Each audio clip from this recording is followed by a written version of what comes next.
어제 문득 유튜브에 파일을 하나 올리면서 제가 평소에 생각하고 있었던 이 불교관, 당연히 잘못된 불교관을 얘기하는 겁니다. 에 대해서 얘기했습니다.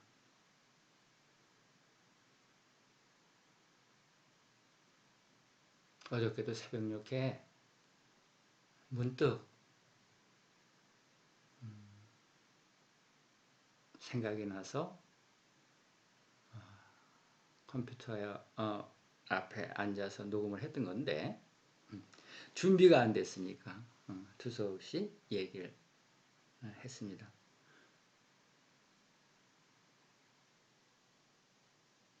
그런데 이야기의 골자는 그거죠.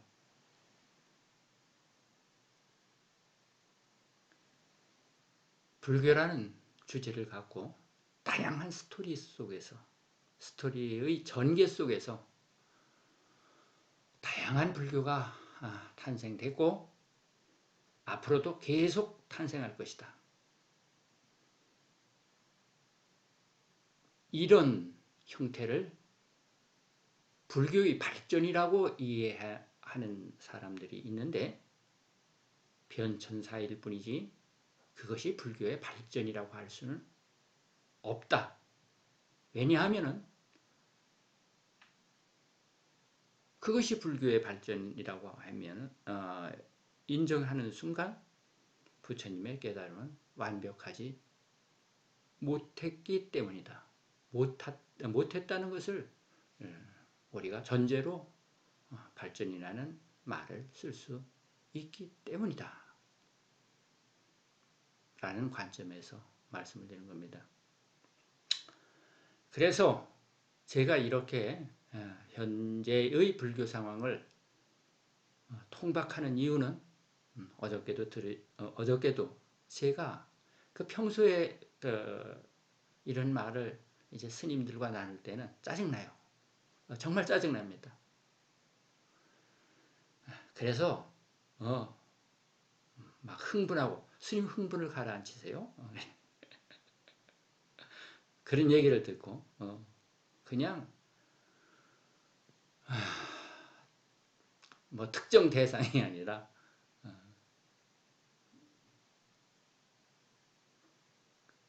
그냥 정말 쌍욕을 섞어가면서 비판하기도 하는데 어저께도 그랬던 것 같습니다.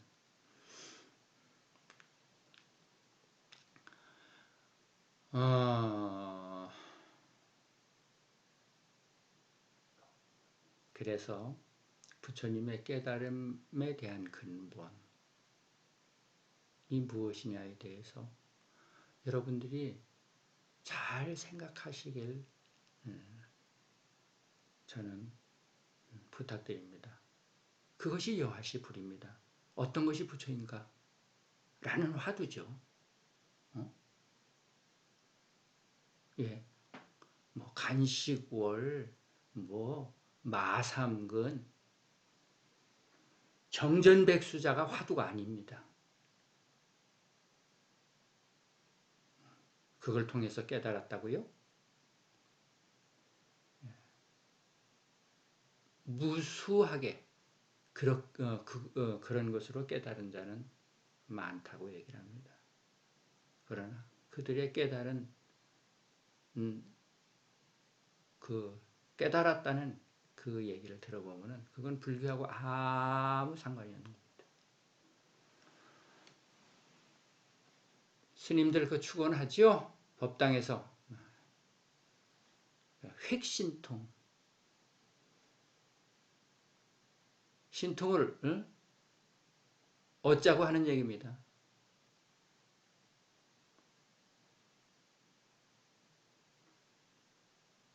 그런 망상에 떨어지면 불교하고는 10만 8천이다.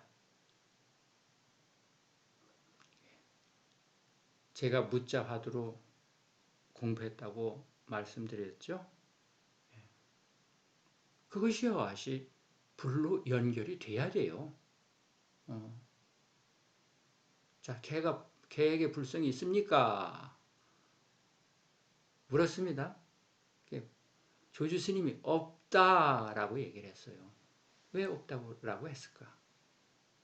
그런데 그 이제 대해 스님이 어저께 얘기했던 이게 천년 전 인물인데 대해 스님이 거기에 대해서 이제 자세하게 자기 깐에는 설명을 합니다. 없다라고 했지만 무라는 없다라는 그 말에 떨어져서도 안 되고 그렇다고 상대적인 유를 갖고서 그 무자 화두를 헤아려서도 안 되고 그리고 지도 무자에 대해서 설명을 하고 있잖아요. 그렇지만은 언어 위에서 그 해답을 찾으려고 해도 안 되고 그렇다고 뭐하니 예? 넋 빠진 놈처럼 있어도 안 되고 그거예요. 정묵에 떨어지지 말아라. 그 대해서장에 그 묵조선을 하는 사람들을 그 많이 비판합니다. 그리고 장미대옥병이라 장차 어리석음을 가지고 깨달음을 기다리는 짓거리를 하지 마라. 깨달으는 짓거리는 장차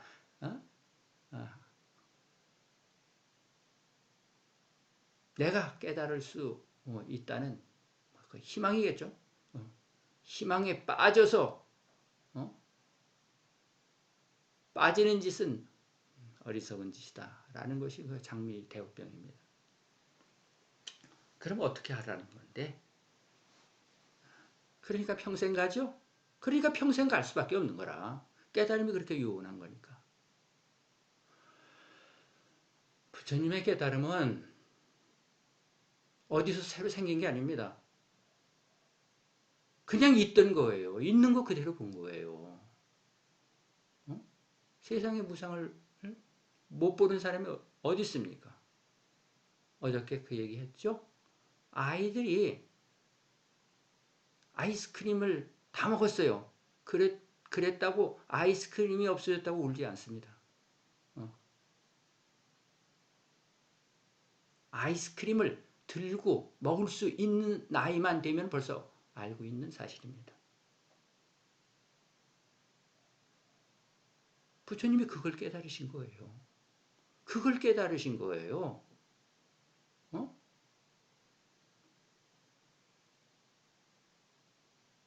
27세에 출가하셨나요? 28세에 출가하셨나요? 29세에 출가하셔서 35세에 성불 하시는 순간 내가 이미 알고 있었던 사실을 확인했던 거예요. 그것이 뭐예요? 재행무상입니다.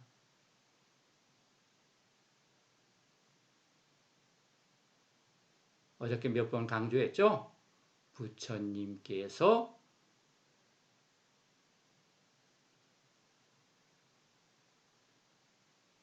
깨달음을 얻으신 순간에 하신 말씀은 무엇이었느냐? 내가 깨달은 진리는 내가 만든 것도 아니요. 누가 만들 수 있는 것도 아니요. 태초 이전에도 있었던 것이요. 이 우주가 소멸돼도 그 원리에 의해서 소멸되고 다시 우주가 전개돼도 그 원리에 의해서 전개되는 것이다. 그래서 진리라고 한다. 진리는 인간이 만든 것이 아니라는 거죠. 만든 것을 뭐라고 그래요? 그거는 교리라고 얘기를 하는 겁니다. 그들만의 교리.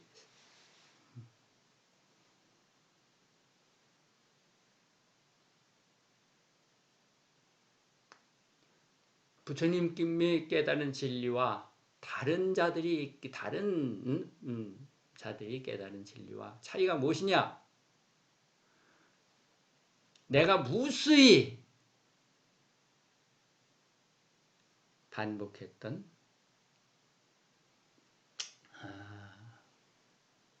그런 깨달음의 순간이 있었건만 오늘 이 자리를 깨달았다고 선언한 이유는 무엇이냐?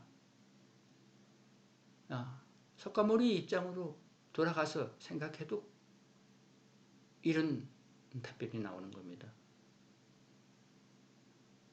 부처님이 철들어서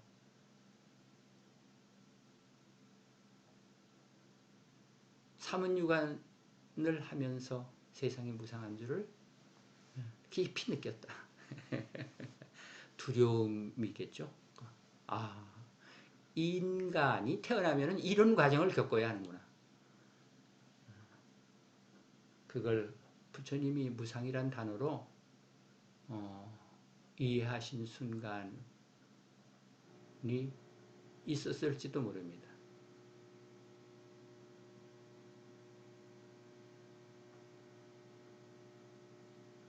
그러나 그것을 극복하겠다는 생각 속에서 출가를 하였죠. 많은 여러 스승을 만났습니다. 그 이전에 출가하기 전에도 굉장히 많은 스승에게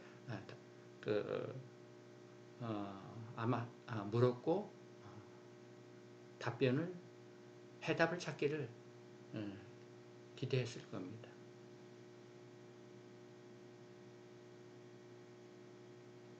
그러나 그들은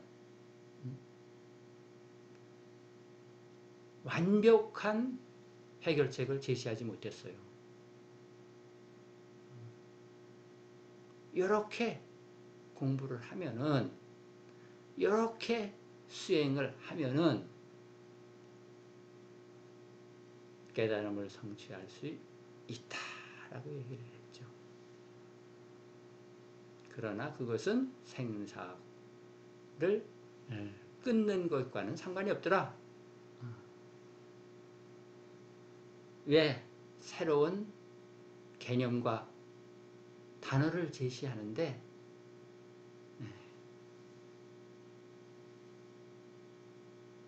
오직 그들은 하나의 지적 언어, 아주 나름대로 수준이 높다고 생각하는 언어를 하나 만들어냈을 뿐이지, 그것이 그 언어가 가져다주는 깨달음은 결코 생사 해탈과는 상관이 없더라.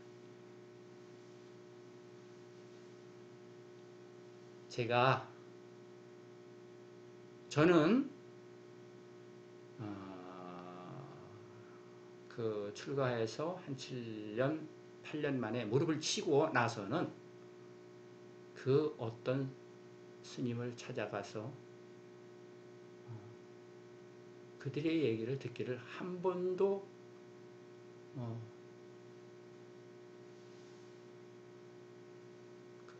원했던 적이 없습니다. 아예 듣지 않습니다. 지금도 제가 유튜브에 이 영상을 올리고 있지만은 거의 무수하게 많은 스님들의 저 영상이 있는데, 글쎄 어떤 경우에 이 스님은 뭐라고 얘기를 할까? 라는 궁금증에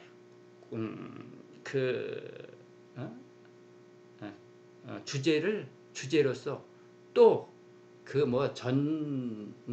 한 시간짜리면 한 시간짜리 전체를 듣는 게 아니라 그 부분이 나오는 그것을 빨리 돌려서 그 부분만 이렇게 살펴볼 때는 있을지언정 거의 참고하지도 않습니다. 그 이들이 저보다 고급 언어를 사용하는 것은 제가 인정합니다. 그런 능력을 갖췄다는 것은 인정을 해요. 그렇지만은 그들이 사용하는 고급 언어가 깨달음의 증표가 될 수는 없습니다. 그냥 말장난만 익숙해진 부류에 불과하기 때문입니다.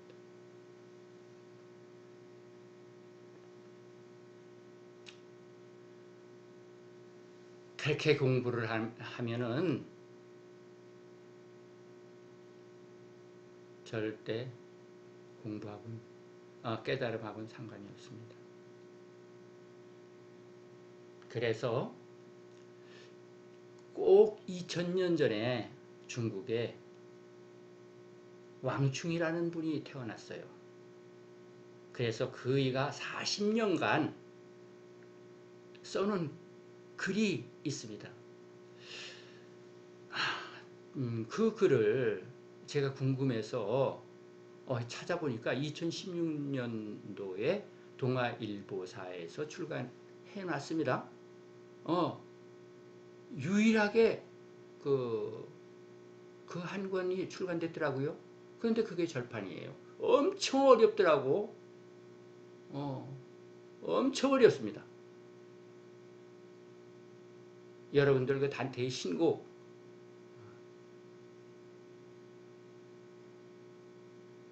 그 읽어보신 분들 정말 그거 읽는데 아주 고통스러웠을 겁니다.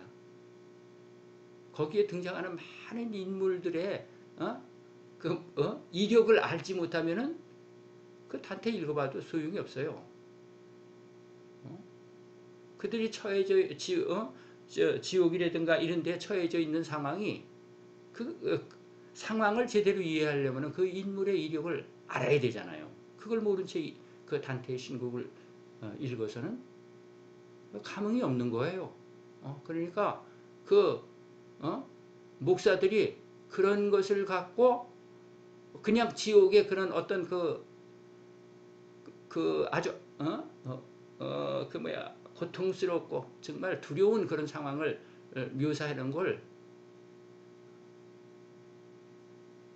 그 부분만 뽑아서 세상 사람들을 마치 그것이 그들의 하나님의 예수님이 가르친 그 내용인 양 협박하는데 소재로 쓰일 뿐이죠. 그러나 성경책에는 지옥에 대해서 그 지옥이라는 단어 자체가 거의 나오지를 않는다고 얘기를 합니다. 제가 살펴보니까 어떤 우리 한양에 옛날 한양에 시구문 밖 이래요. 저 죽은 송장 내다버리는 곳 뭐 이런 식의 표현을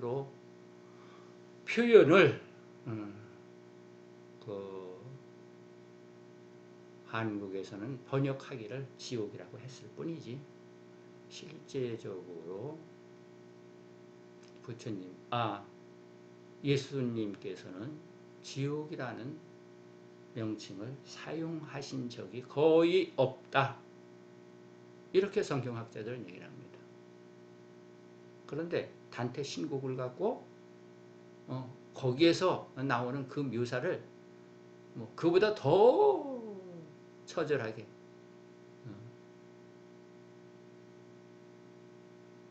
묘사한 재주가 있는 자들이 누구예요? 정명석이 같은 경우 그리고 어디에요? 신천지의 젊은 아이들이 빠져나오지 못한 경우가 다 내가 하나님을 배반을 하면 지옥에 떨어질 것을 두려워해서 그렇다고 그들이 수레하고 있다고 그 방송에서는 전해주고 있잖아요. 그와 마찬가지로 제가 그 신곡을 어렵게 구했어요. 도서관을 여기저기 뒤져도 가지고 있는 데가 별로 없더라고.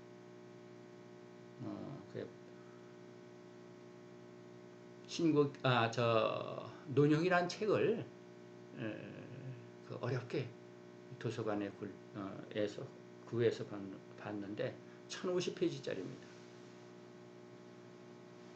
아이고 무척 어렵게 봤어요. 제 일생 동안에 제가 2권을 어렵게 봤는데 그건 뭐 아무것도 사전 지식이 없는 상태에서 불교도 제대로 모르고 거의 무식쟁이 수준에서 제가 조론을 봤었습니다. 조론을 왜 봤냐면은 그 승조법사가 그 어린 나이에 한 17, 8세에 출가를 해서 뭐 하여튼 그 대단한 그 인물이 됐어요. 깨달았겠죠. 이분이 그 생존했던 시기가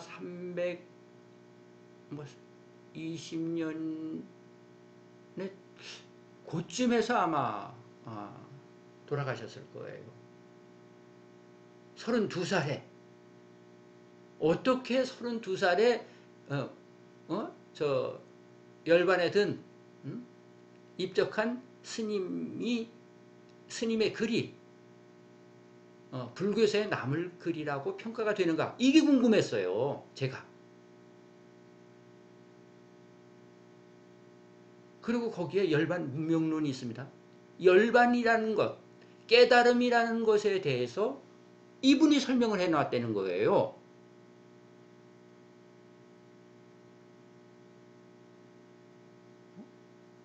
그러니까 그 글을 본 거는 제가 무릎을 치고 본 겁니다.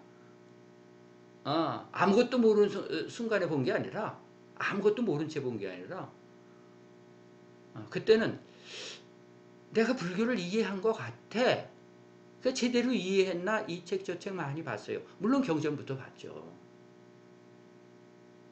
제일 먼저 본 게 금강산맥입니다. 제가 아주 탄복을 했어요. 이렇게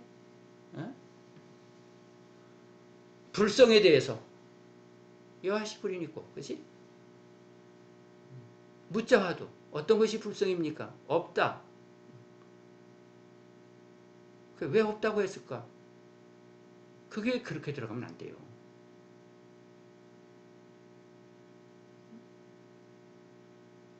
결국은 그것이 여하시불에 관한 화두예요. 네가 불성을 제대로 알고 있느냐? 부처의 경지를 제대로 알고 지금 부처가 되겠다고 하는 거냐?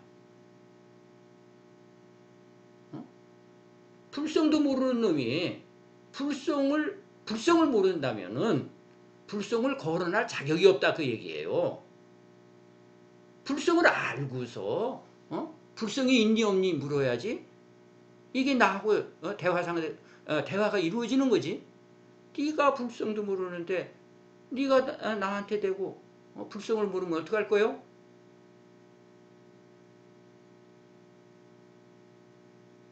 그게 동상이몽이지. 우리가 그런 경우 실질적으로 일상에서도 겪습니다.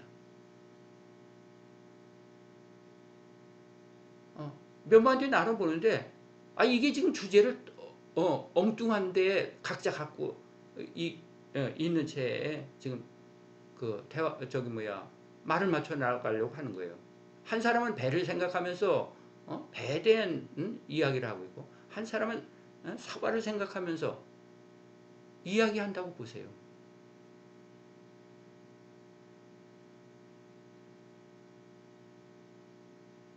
그러면 공통된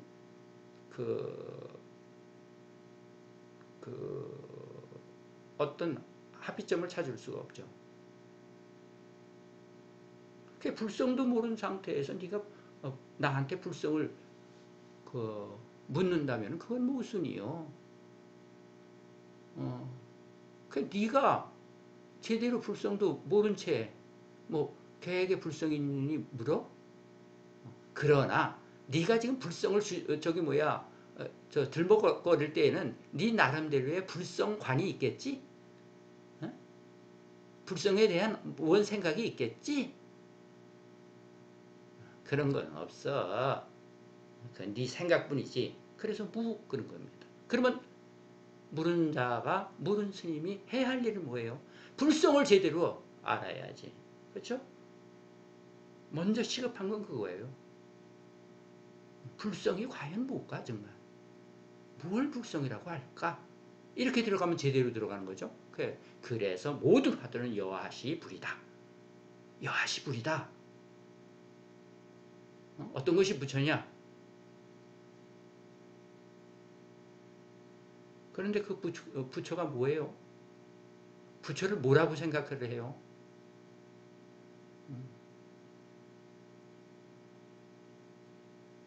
신통자재하고 전지전능한 그것을 부처라고 하고 있잖아요.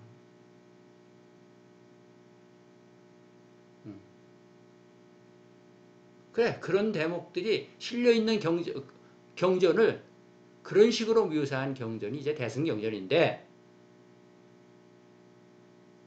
제가 이제 그것보다도, 제가,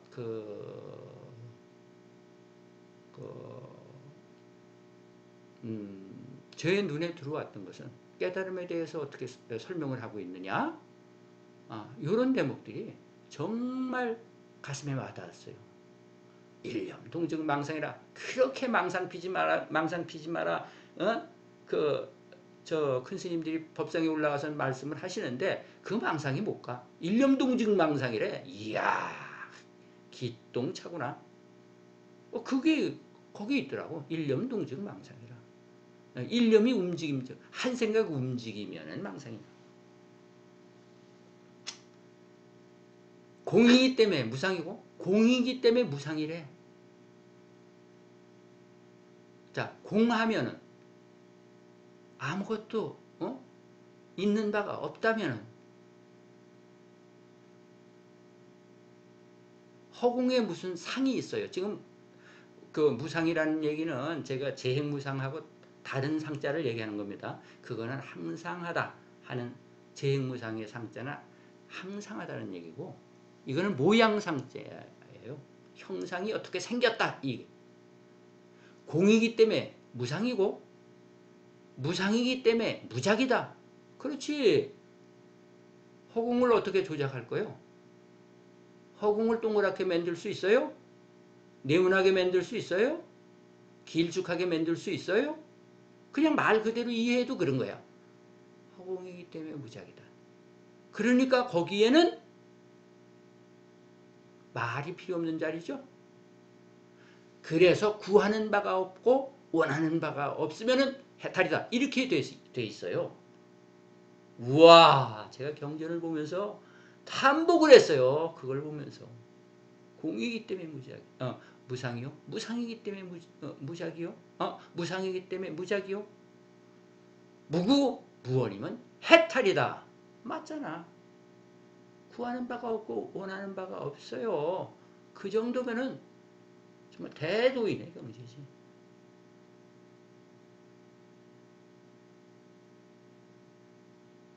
그렇게 경전을 참 많이 봤습니다.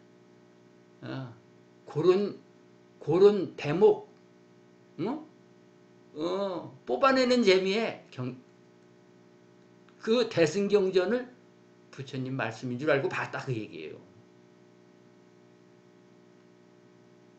저는 부처님이 하늘에서 공중제비를 놓고 불을 빛을 광명을 내고 그런 것은 제 눈에 안 들어오더라고. 저는 그런 거에서는 애초부터 관심이 없었습니다. 제가 그런 부처를 하고 싶은 생각이 전혀 없었기 때문에. 그러다가 어느 순간에 이 경이 문제가 많다. 경이 문제가 많구나. 그 당시에는 처음에는 이 경이 부처님이 쓰신 게 아니라며?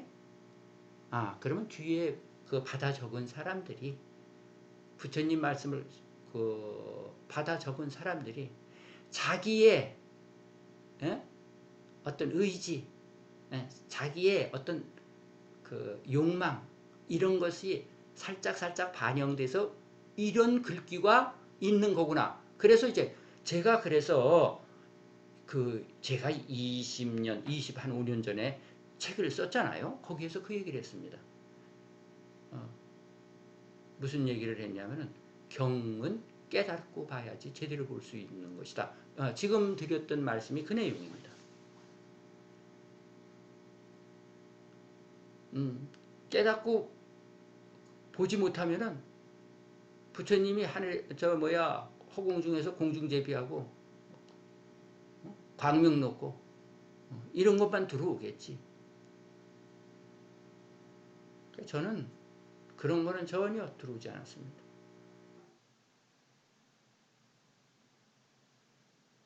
그래서 아까 말씀드렸던 2000년 전에 중국의 왕충이라는 사람이 40년에 걸쳐 그 당시에 횡행하는 여러 가지 설에 대해서 논박을 하는데, 그러니까 사망 5제부터 그 왕충이라는 분이 살고 있었던 그 후한 초기까지의 일을 여러 사람들의 실명을 거론하면서 그 상황을 갖고 이야기를 풀어나갑니다.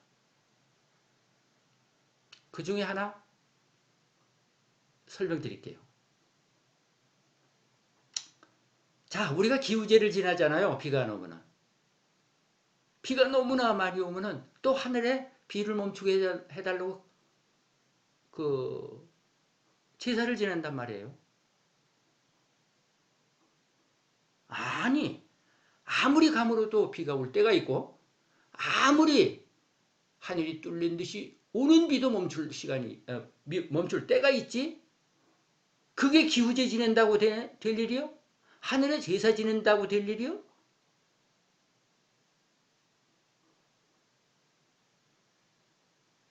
요순 임금이 덕왕으로서 성왕으로서 추앙을 받아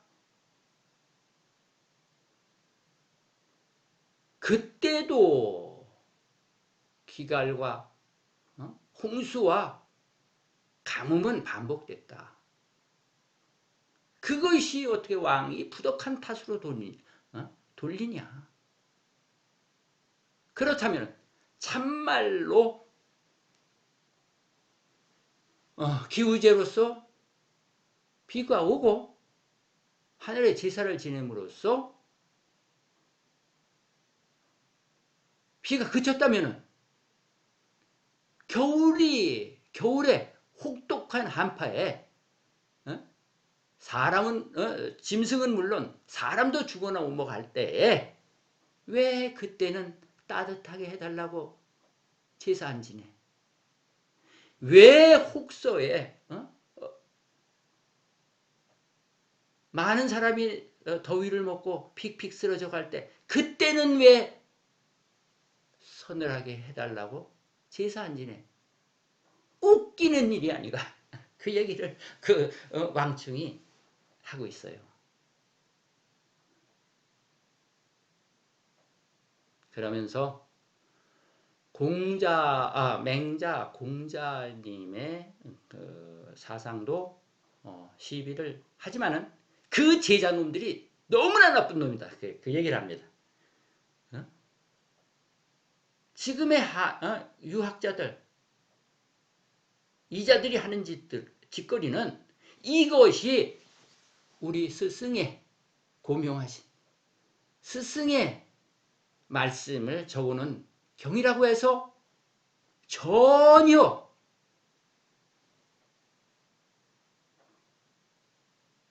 생각하지 않고 그저 입으로만 달달 외우고 있다 하는 얘기예요. 우리 불교가 그렇습니다. 우리 불교가 그래요. 경이라고 해놓은 거, 적혀 있는 거 보면은 아주 그냥 신주 딴지 무시듯 하지. 아마 그거는 제가 속가 부친에게도 그런 얘기를 들었었는데 왜 가끔 그 당시에 그 영화에도 그런 장면이 자주 나오죠. 뭐 동서양 마찬가지인 것 같습니다. 풀밭에서 책을 보다가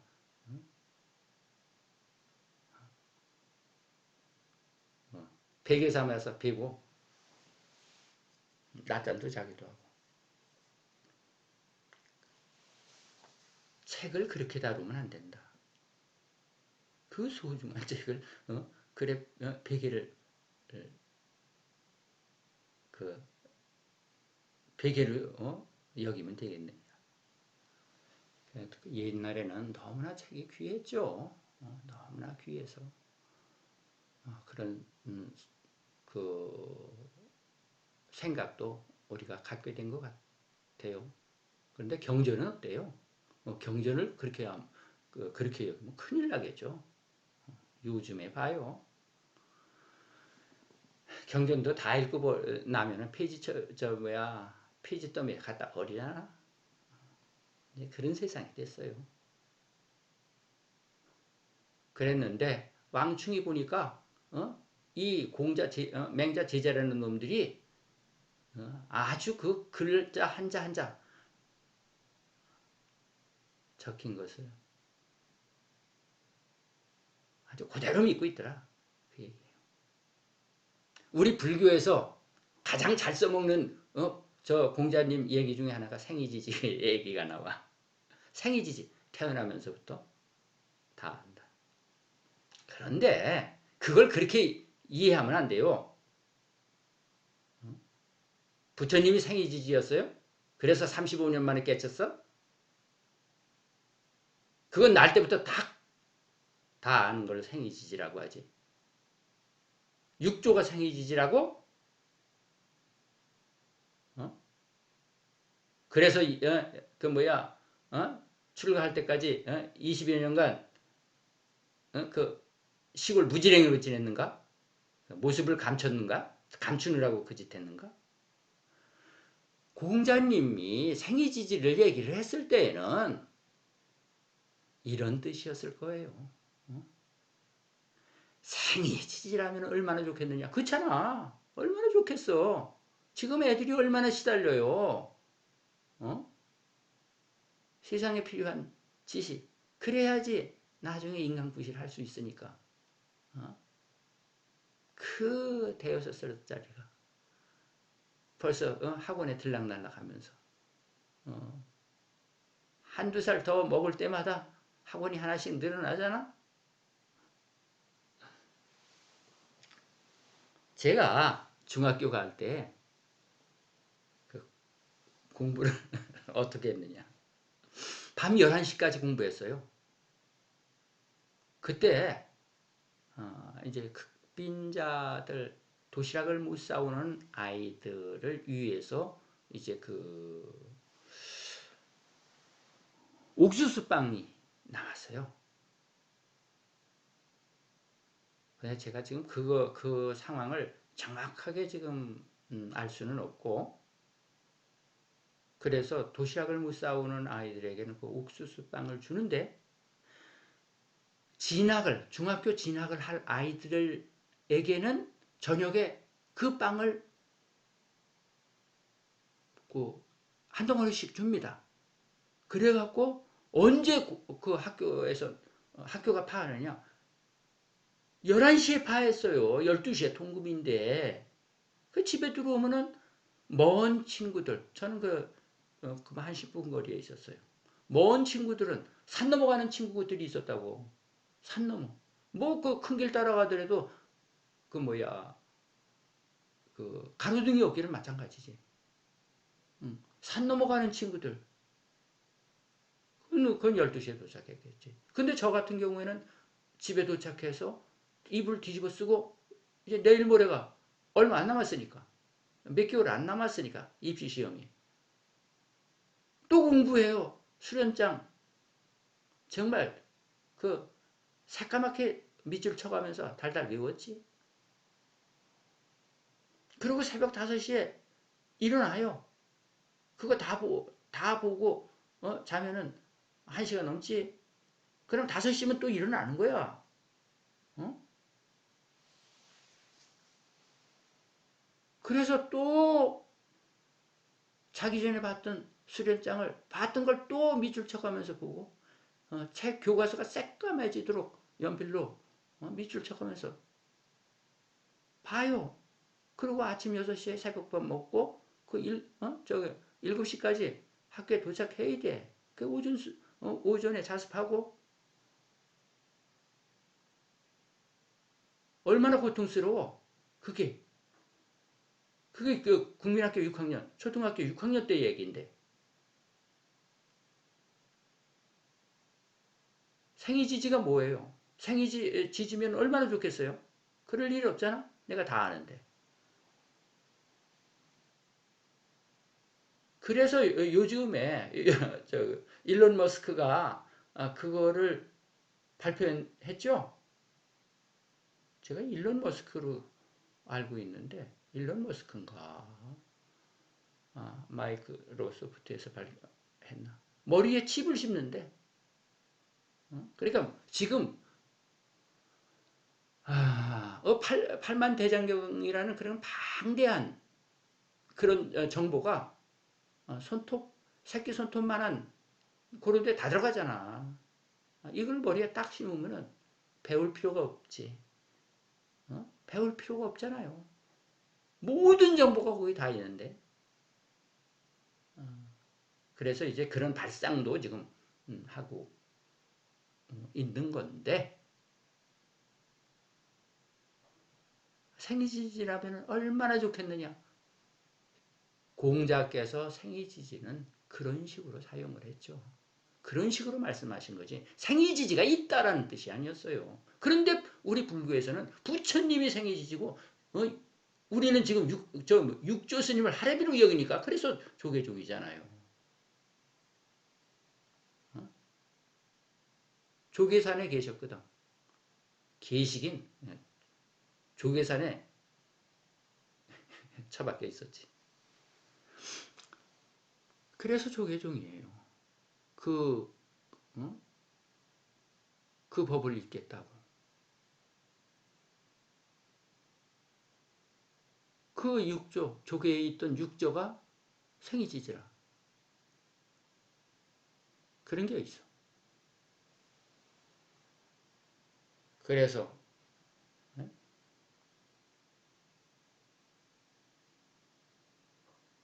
그 오조홍인한테 법을 받고 뭐 십몇 년간 숨어 있었다고?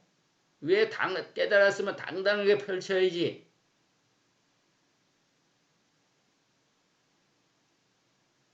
환영받지도 못할 깨달음은 얻어서 뭐 하는 거?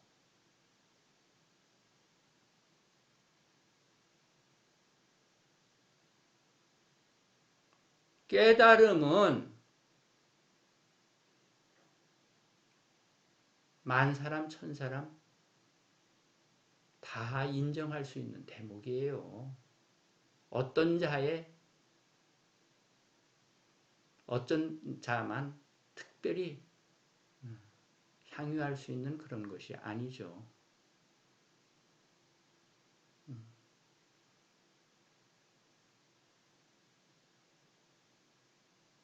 부처님은 그런 보편성 원리에 의해서 깨달음을 설파하신 거예요. 무상이라는 것은 똑같은 룰에 적용된다. 요것은 제해놓고 깨달음이다. 요것은 제해놓고 무상하다. 그것이 우리 종교 쪽으로 보면 뭐예요? 하나님은 부처님은 제해놓고 나머지만 무상하다. 무상하지 않은 게 있으니까 이제 상나가정이 나오는 거예요. 열반사등을 상나가정이라고 하잖아. 무상하지 않은 게 그러니까 무상한 깨닫고 나면은 이 무상한 가운데 항상 하는 게 있대. 그걸 찾으면 된대. 그게 뭐야? 신이요. 그래서 신과의 합일 또 이렇게 나오잖아요. 그죠? 우리는 부처 성불합시다. 부처가 되읍시다. 부처는 무상하지 않으니까.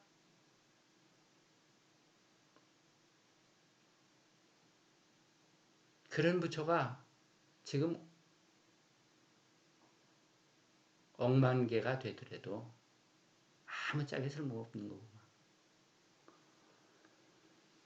그 억만 개의 부처가 지금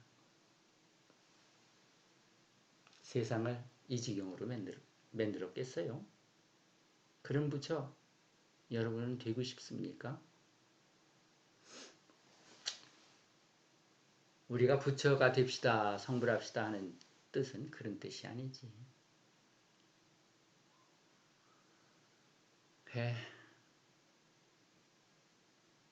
제가 더군다나 이런 시간에 이렇게 혼자 짓거리는 게 참 미친 짓이긴 하지만은 여러분들 제가 작년에 법회를 한 4번 봤죠.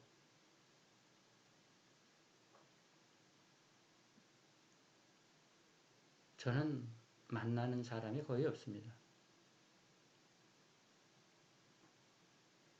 지금 이건 공개적으로 하는 얘기니까 저는 신도가 없어요. 제가 중노릇 40여 년, 50년 가까이 하면서 저하고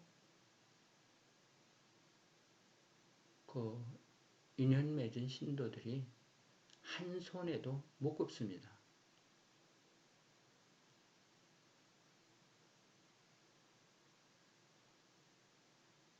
다섯 분도 안 된다는 얘기예요.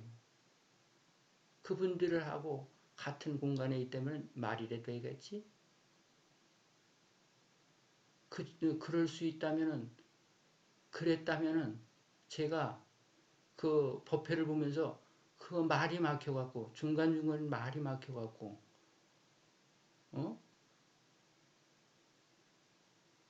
그 어색하게 강의를 하지는 않았을 거예요. 어저께도 느닷없이 또 영상을 녹음을 하다 보니까 그냥 말이 막히고, 그러니까 평소 쓰던 그, 그 문장이라야, 말이라야 그것도 술술 나오는 건데 머릿속에는 있을 망정 입은 뭐 그거하고는 또 상관없으니까. 어저께도 1시간 40분 쩔쩔매면서 했지요.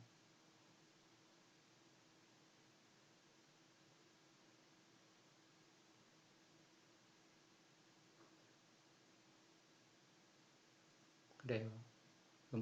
이게 또 어저께도 그런 적이 몇 번 있는데 지금 무슨 얘기를 하다가 또 이렇게 빠졌는지 모르겠네. 그랬던 이유는 저는 제가 장남이고 장손입니다.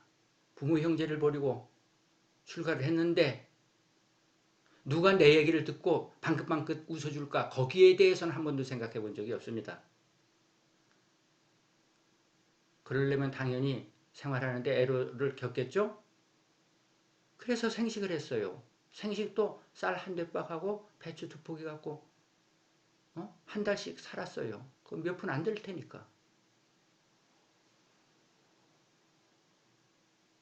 그래서 저는 차를 마시지 않았습니다.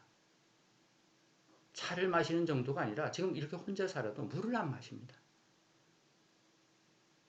물을 하루에 2리터는 마셔야 된다고 하지.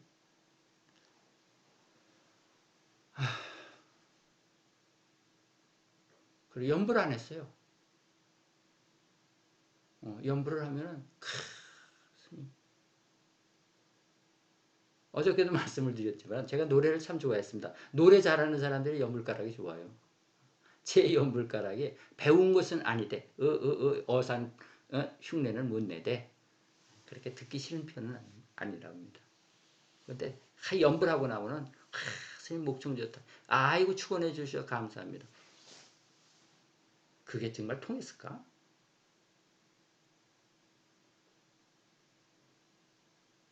그래서 저는 염불 별로 안 했습니다. 그리고 그러려면은 내가 건강해야 되겠죠? 건강을 잃으면은 당장 어떻게 돼요? 그냥 죽을 각오 했으면 모르겠는데 병원에 가야 되겠죠.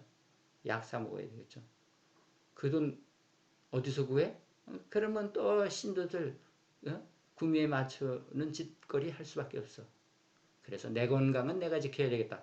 그래서 운동에 몰두했던 겁니다. 제가 지금 70이 넘었지만은 지금도 운동은 하루에 한 서너 시간 하는 것 같아요.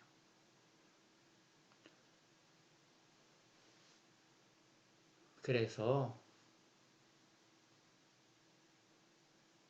저는 이제 그런 신념을 갖고 중루수를 했습니다.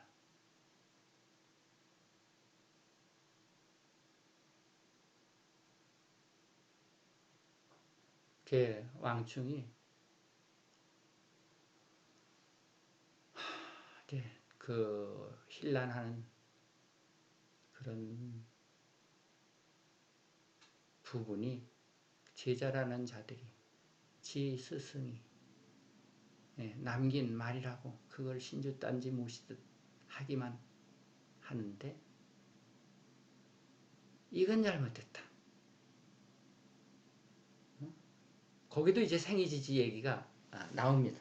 그 책에도.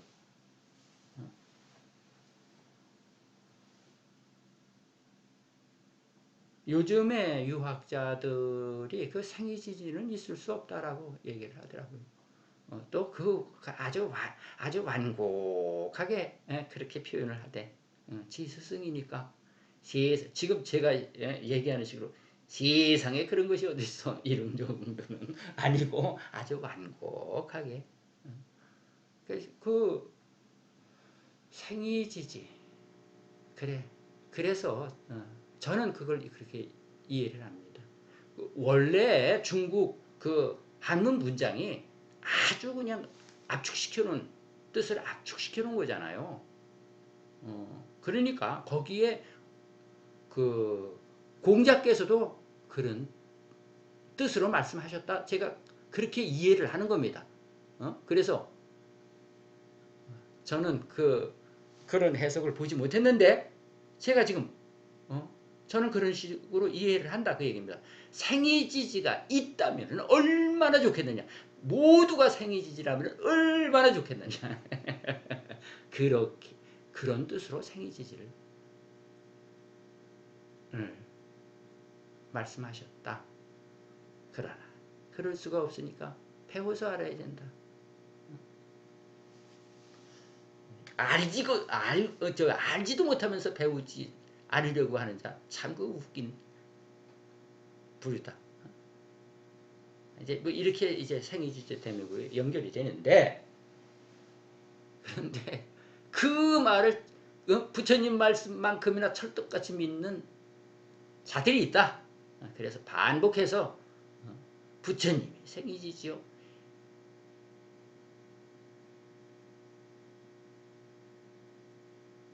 육조가 생이지지요. 제발 꿈 깨라.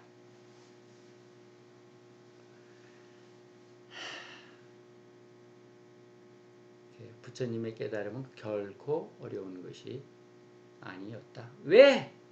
내가 이미 알고 있었던 사실을 확인한 것에 불과하다. 깨달음이라는 것이. 그죠? 부처님도 벌써 출가하기 이전에 세상이 무상하다는 것을 알았어요. 이 무상한 세상 내가 어떻게 극복할 것이냐 그거를 찾으셨겠죠. 그러니까 세상 사람들이 열반을 얘기하고 해탈을 얘기해. 그러면 열반의 경지에 오르고 해탈의 경지를 얻으면 되니까 그래서 열반과 해탈을 위해서 출가를 하신 거지.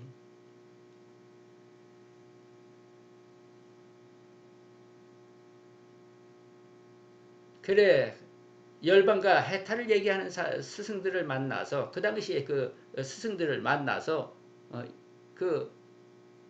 공부를 해보니까 이자들이 하는 소리는 이게 아주 허무맹랑한 거예요. 가슴에 와 닿지를 않은 거예요. 그것이 일반 사람에게는 고급 언어로 들림망정 대단한 그걸 갖고 있는 말처럼 들릴지언정 실질적으로 가슴은 그것을 듣는 나의 입장은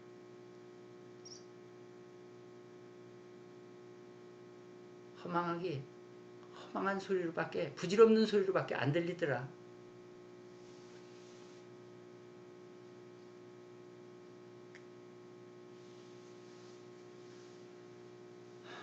그래서 이제 제법무화를 이제 부처님이 나중에 설파하시는 거예요. 그런 얘기들은 다 거짓말이요. 다 허망한 말들이요. 거북이 털이요. 토끼 뿌리다. 그러니까 제법무화 제대로 이해하자. 내가 업되는 소리 그렇게 이해하고서도 깨치는 방법이 있죠. 그렇지만 그건 제행무상에 다 들어있는 얘기고, 여러분들 능엄경 삼천독 하면은 도통한다 그런 얘기가 있어서 스님들 중에 삼천독 한 분이 실질적으로 있답니다. 거기에 능엄경 강의 들어보신 분들 있을 거예요. 능엄경에서 칠처 징심이니 몇 가지가 나오는데 아주 저도 그것을 맨 처음에 보면서 이야 정말 부처님이 이렇게까지 설명하셨구나. 그런데 그러니까 그 대목이 앞부분에 나오는데 그보다 더 앞서서 나오는 문장이 있습니다. 그러니까 능엄경 여시아머니부터 시작해갖고 여러 보살 그리고 이제 제자들이 거명이 되죠. 그리고서 이제 시작하는 문장이 그겁니다. 일체 중생이 윤회하는 까닭은 상주하는 진심인 성정명체를 알지 못하기 때문이다. 이게 그냥 첫 대목이에요. 그리고 나서 이제 능엄경이 이제 설해집니다. 이 칠처징심이라는 것은 네 마음이 어디 있다고 생각하느냐 물어봐요. 제가 부처님을 이렇게 뵈니까 제 마음이 눈에 있는 것 같습니다. 안에 있는 것 같습니다. 안에 있다고? 그러면 넌 시꺼먼 것부터 먼저 보는데 안에 있다면은 안에는 빛이 없을 테니까 시꺼먼 걸 봐야 하는데 넌 그럼 시꺼먼 걸 보느냐.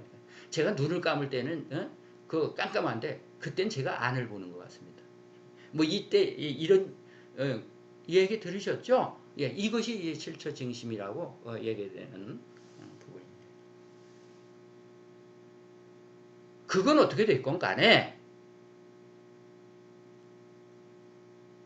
능엄경 첫머리에 그것이 전제되고서 능엄경이 설해졌다는 겁니다. 뭐가 설해져? 상주진심 성정명체, 상주하는 진심이 있다는 거예요. 참마음이 있다는 거지. 그래서 마음을 찾읍시다 이 얘기가 된 거예요. 네가 마음을 모르니까 지금 중생노름하고 있는 거예요. 마음을 깨치면 부처요. 상주하는 마음, 항상 있는 마음, 견고한 마음, 무상에서 열외인 마음, 무상에서 열외인 마음, 그것을 일러 성정명체라 한다 이 얘기야. 이것을 전제로 지금 능엄경을 설하고 있는 거예요. 이거는 사상누각은 모래 위에 왜 집을 못 져? 짓지, 지을 수 있지. 그러나 물 먹고 이런 기초가 튼튼하지 못하면 큰 건물은 당장 쓰러지고 얼마 안 가서 쓰러질 것이요.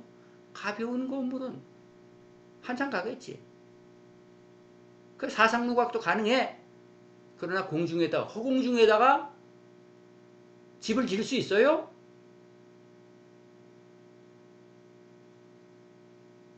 그건 사상누각도 아니고 공중누각인 거요. 어?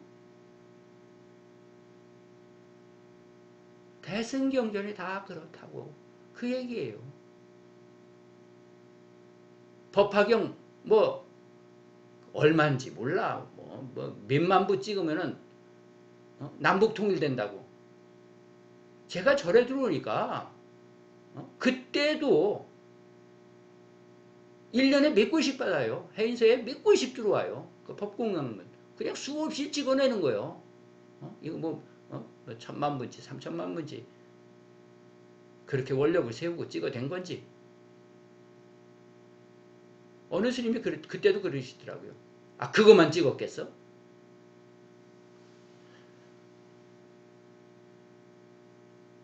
법화경 봐봐요.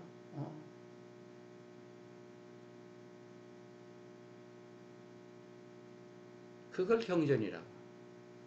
왕충 선생께서 그 얘기를 하고 있는 겁니다. 그걸 지스승이 남긴 글이라고. 신주단지 모시듯이. 꿈 깨라 그 얘기야. 꿈 깨라. 꿈 깨라.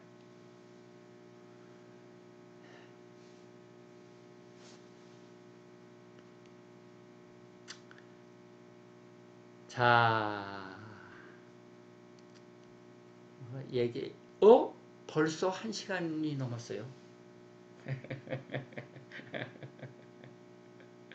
자, 2000년 전에 출연하신 논영 선생께서도 그렇게 당시에 돌을 닦는 무리를 질타를 하셨는데 우리가 아직도 그 모습을 보이고 있다 하는 얘기입니다.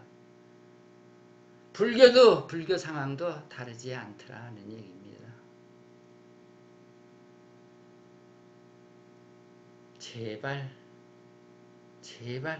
꿈 깹시다. 꿈 깹시다.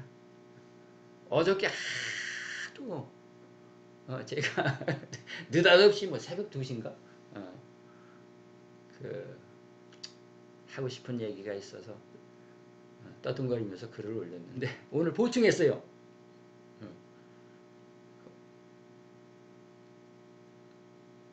오늘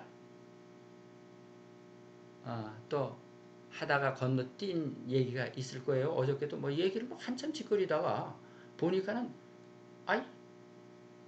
뭐 그냥 또 타고 넘어갔더라고. 정작 얘기는 내놓고 마무리를 못 짓고 오늘도 그런 대목이 있을 거예요. 있는 것 같아. 또 생각나면은 내일이라도 또 올릴게요. 그래, 관심 가주신 분들 감사하고요. 제 동영상을 제가 주기적으로 챙겨보시는 분들이 있더라고요. 대체적으로 제가 스님들이 볼 거라고 생각합니다. 어느 날 제가 동집법문을 법회를 갔다 왔는데 영상은 이제 그 사찰에서 만든 거고 거기가 어떻게 방송 장비가 잘못됐는지 입하고 음성하고 맞지를 않아요. 제가 그것을 다운을 받아서 그거를 맞춰서 올리고 나니까 밤 10시가 넘었던 것 같습니다. 그 다음 날은 그렇게 숫자가 많이 올라가지 않았어요. 그냥 제가 아까 이 얘기 드리려고 했구나. 제가 신도가 없어요. 연락하고 있는 사람들이 거의 없습니다. 제 피부치까지 얼마 돼요. 그 숫자가 얼마 안 돼요. 지금 뭐 해봤자 20-30명 되겠지. 그런데 뭐 그분들 다 보시고 났는데 그 다음날 새벽 5시에 한 100개가 쫙 올라가더라고요. 뭐 스님들이 보는 거는 제가 일찌감치 알고 있었고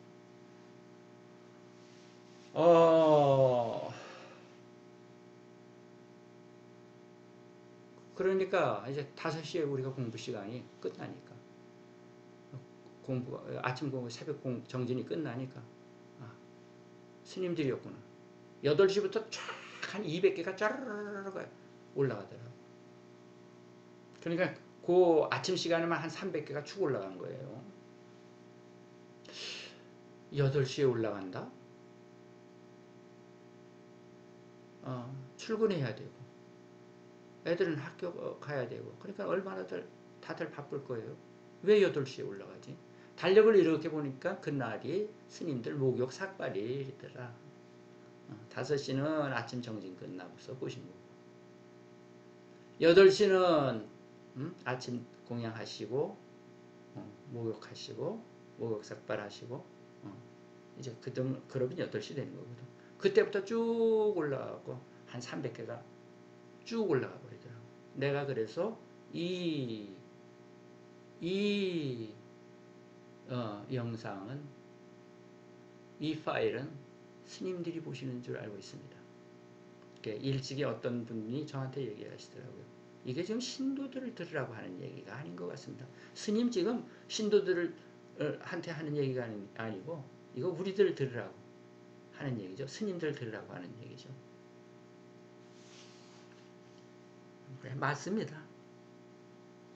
맞아요. 스님들이 빨리 깨어나야 됩니다. 자꾸만 헛소리 하니까 왕중이 지적했듯이 우리 스님이 하시는 말씀인데 믿어야지. 함께 구렁텅이로 들어가는 거지. 자, 스님들 출가하셨잖아요. 뭐 대승경전처럼 만중생을 제도하기 위해서 설사 출가하시지 않으셨더라도 저도 그래요. 제가 지금 지리산에 와 있습니다. 온 지 일주일째예요. 그런데 2절에 스님이요 돌아가셨대요. 저보다 한 몇 살 어립니다. 이 스님하고 추억이 있습니다. 저하고 참 잘 지냈었거든요. 저는 이 토굴이 그 스님이 머무르시다가 가신 자리인지 몰랐어요.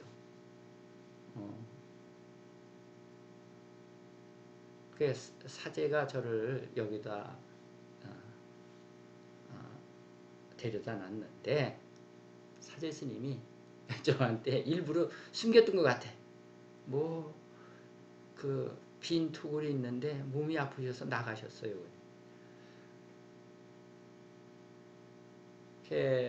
보니까는 이 스님이 나가신 게 아니라 돌아가셨더라고. 제가 꺼림직한 느낌을 받을까봐 그런 얘기를 했는지 모르겠는데 그 스님하고 추억이 있습니다. 그러니까 허물없이 지냈지요? 나는 밥 얻어먹으러 저걸에 들어왔다. 그랬더만 그 스님이요. 아이고 스님 어떻게 말씀을 그렇게 하십니까?